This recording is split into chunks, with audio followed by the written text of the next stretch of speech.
Welcome to Khyati connects. Bharat పాకిస్తాన్ల మధ్య అసలైన యుద్ధం ప్రారంభమైంది. పహల్గాం తీవ్రవాద దాడుల అనంతరం పాకిస్తాన్కి కఠినంగా బుద్ధి చెబుతామన్న భారత్ కేవలం తీవ్రవాద స్థావరాలనే లక్ష్యంగా చేసుకుని 9 చోట్ల దాడులు జరిపింది. కేవలం తీవ్రవాదులను మాత్రమే లక్ష్యంగా చేసుకుని తన ఒక లక్ష్యాన్ని సాధించింది. కానీ దీనికి ప్రతిస్పందనగా పాక్ తీవ్రంగా స్పందించి దాదాపు భారత్లోని 15 నగరాల మీద దృష్టి పెట్టి మిలిటరీ స్థావరాల మీద, ప్రార్థనాలయాల మీద అటాక్ చేయడం ప్రారంభించింది. ఇది నిన్న ఉదయం ప్రారంభమైతే అసలైన యుద్ధం అనేది రాత్రి ప్రారంభమైంది. రాత్రి 11 గంటల ప్రాంతంలో సరిహద్దు ప్రాంతాల్లో పాక్ ఒక్కసారిగా విరుచుకుపడింది. భారత్ పాక్ సరిహద్దుల మధ్య ఉన్న ప్రాంతాల్లో పాక్ మిసైళ్లు, డ్రోన్లు, అలాగే ఆర్టరీ గన్స్ ఒక్కసారిగా విరుచుకుపడ్డాయి. ఆకాశం అంతా బాంబుల వర్షం కురిసినట్టుగా మెరుపులతో ఒక్కసారిగా జనం భయభ్రాంతులయ్యారు. అంతకు ముందే మిలిటరీ సైరన్లు మోగాయి. దాంతో ఒక్కసారిగా బ్లాక్అవుట్ ప్రకటించారు. దాంతో సరిహద్దుల్లో చాలా ప్రాంతాల్లో చీకటి ఆవరించింది. ఈ సమయంలో పాక్ నుంచి ఒక్కసారిగా వస్తున్న డ్రోన్లు, మిసైళ్లని భారత్ విజయవంతంగా తిప్పికొట్టింది. ఎక్కడా ప్రాణ నష్టం లేకుండా గాల్లోనే ఆ మిసైళ్లు గాని, ఆ డ్రోన్లు గాని, ఆ ఎయిర్ గన్స్ గాని గాల్లోనే పేలిపోయాయి. ఎక్కడా ప్రాణ నష్టం అనేది సంభవించలేదు. ఇది అసాధారణమే కాకుండా అద్భుతం అని కూడా చెప్పాలి. సో భారత్ దగ్గర ఉన్న అత్యాధునిక ఆయుధ సంపత్తి, రక్షణ వ్యవస్థ ఇందుకు బాగా ఉపకరించాయి. ప్రధానంగా భారత్ దగ్గర ఉన్న S-400 రక్షణ వ్యవస్థ గురించి ఇప్పుడు అందరూ మాట్లాడుతున్నారు. పాకిస్తాన్ సంబంధించిన ప్రయోగించిన అన్నిటిని తునాతునకలు తుత్తినీలు చేసిన ఈ భారత్ వ్యవస్థల్ని అందరూ గొప్పగా మాట్లాడుతున్నారు. పాకిస్తాన్ అటాక్లకు సంబంధించి భారత్ ఒక F-16 విమానాన్ని కూల్చేసింది.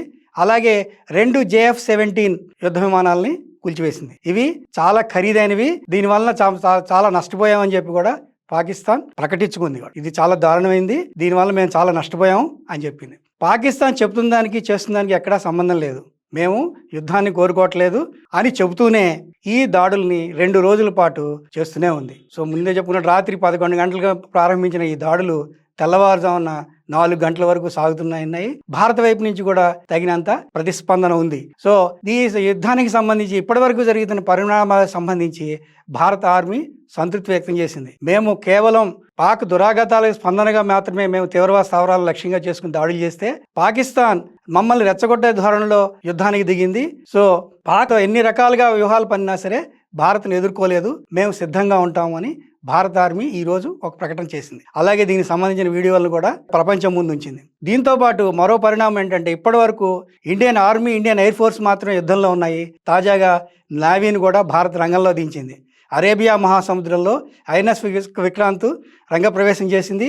కరాచీని లక్ష్యంగా చేసుకుని బాంబు పేలుళ్లకు పాల్పడింది. దీంతో కరాచీ ఓడరేవు భారీగా నష్టపోయింది. అక్కడ 10 నుంచి 12 సార్లు బాంబులు పేలాయి. ఇది అత్యంత కీలకమైన ప్రదేశం. So Pakistan navy head quarters Karachi, అలాగే ఇక్కడ సీ పోర్ట్ కూడా ఉంది.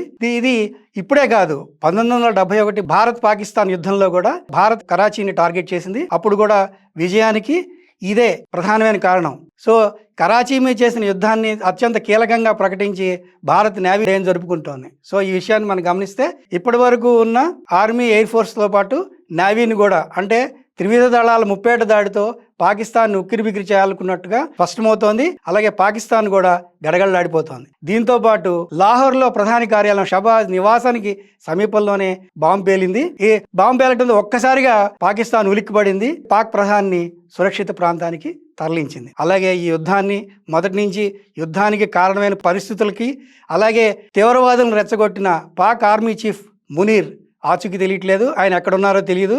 ఆయన అజ్ఞాతంలో ఉండే కార్యకలాపాలు నడుపుతున్నారు.